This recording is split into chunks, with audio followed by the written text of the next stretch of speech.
Part of Trump's plan for the border includes $858 million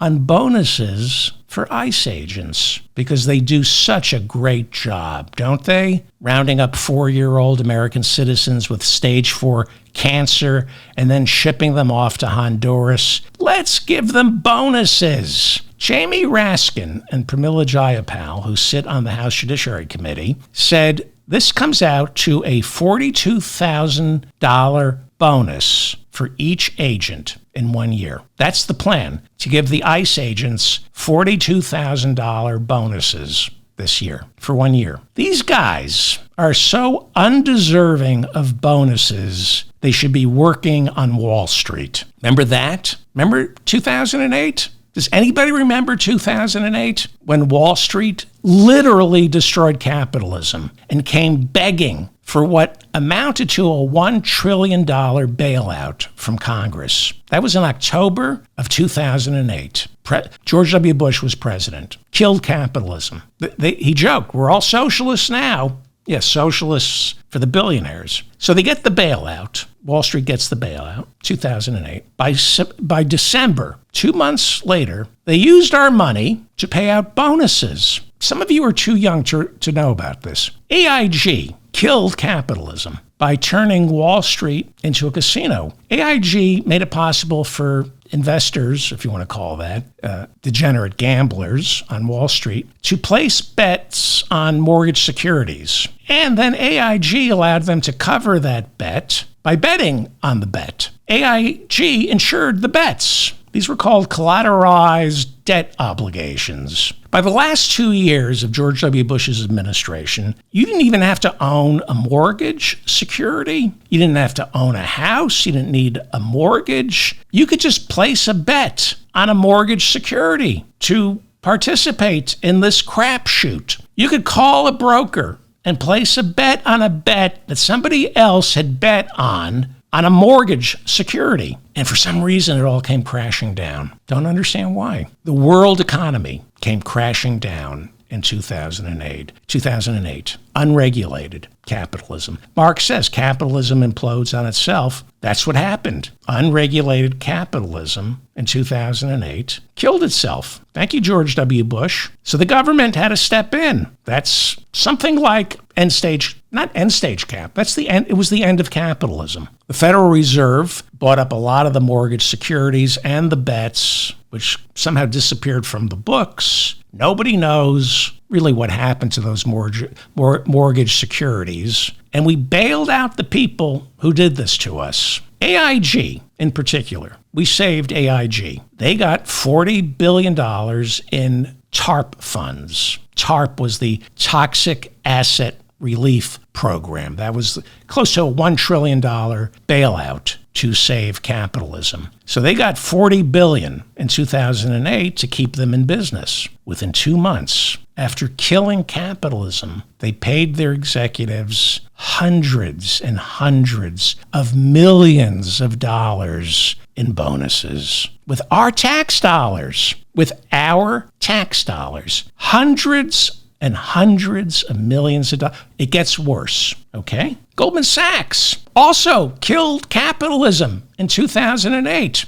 They were advising their clients to invest in these mortgage securities while at the same time betting against them. That's what they were doing. They knew these mortgage securities were toxic. They were shorting the mortgage securities while selling them to their clients. Goldman Sachs killed capitalism in 2008. It received $10 billion from you and me in October of 2008. We bailed Goldman Sachs out. 2 months later, 953 Goldman Sachs employees received bonuses of more than $1 million each for 2008. Here's a bonus, a $1 million bonus for killing capitalism. Morgan Stanley gave 428 of their employees 7-figure bonuses.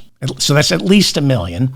101 Morgan Stanley employees got to split $577 million of our dollars. It is estimated that within 2 months of the bailout in 2008, 5,000 traders and executives working for the 9 investment houses that got bailed out, 5,000 traders and executives received at least $1 million or more in bonuses for a grand total of $32.6 billion. Now, I know lately I've been going over math, but it's really adding, subtraction, little division, some percentages. It's basic math. Okay, we gave Wall Street $1 trillion after they killed capitalism, and Wall Street took $32.6 billion of that and paid out bonuses. The top 9 investment firms on Wall Street killed capitalism, and this was going to be worse than the Great Depression. This was going to be a lot worse than the Great Depression if Congress didn't step in and bail Wall Street out to the tune of $1 trillion. By the way, the first time Congress voted on it, they said no, let the banks fail. That was the first vote in October of 2008 on the Toxic Asset Relief Program. Congress said, no, let the banks fail, and we'll rebuild the banking system. But Pelosi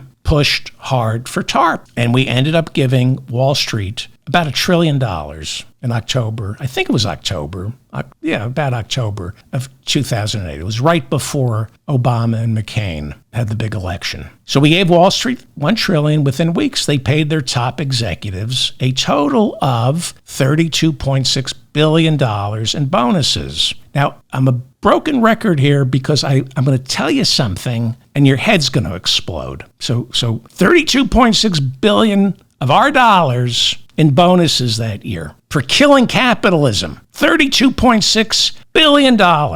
And then they used the rest of that money to hire lobbyists to weaken Dodd-Frank, to make sure Obama and the Democrats didn't pass any legislation that kills the animal spirits on Wall Street. Don't kill the animal spirits on Wall Street. They used our tax dollars to hire lobbyists to defang Dodd-Frank so Obama wouldn't pass any legislation that would rein in the boom and bust cycles that Wall Street creates. These boom and bust cycles that wipe out families but keep Wall Street brokers, accountants, and of course their lawyers swimming in it. Because they win, they collect fees. You saw, I showed you the Goldman Sachs quarterly statement this year. Their trading desk made something like $18 billion the last quarter just on fees of people panic selling. It's about the churn, right? So, I'm sorry, but this really pisses me off. Okay, 2008, they paid out $32.6 billion in bonuses for killing capital. They used our money to pay bonuses to the people who killed capitalism. Okay, on the last show, I talked about Bill Clinton's welfare reform. He got rid of welfare and replaced it with temporary assistance for needy families. It's temporary. It hasn't budged in 30 years. We pay out $16.5 billion a year in welfare. $16.5 billion a year. That's what we paid out when Clinton signed the welfare reform bill into law. 30 years later, welfare, temporary assistance for needy families, still frozen at $16.5 billion a year because nobody should get a free ride. Frozen at $16.5 billion a year. Mothers, babies, children. The bonuses Wall Street paid itself after killing capitalism in 2008, twice that. Our money. We had twice that. We had $32.6 billion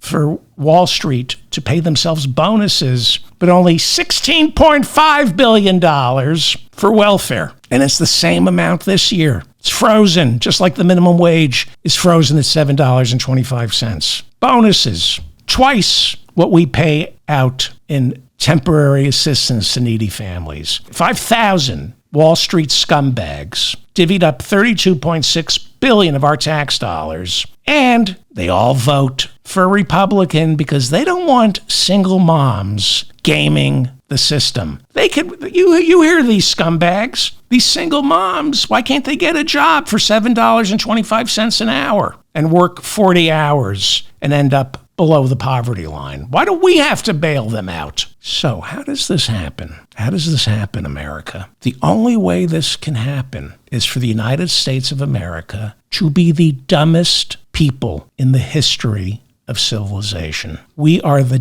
dumbest people in the history of civilization. I know you don't like math. I'm really bad at math. I need a calculator for all this, okay? I'm not good at math. We are the dumbest people in the history of civilization. We're not the wealthiest country in the history of civilization. We're the dumbest. We have a $30 trillion a year economy. Half of us don't participate. Dumb. You're dumb, America.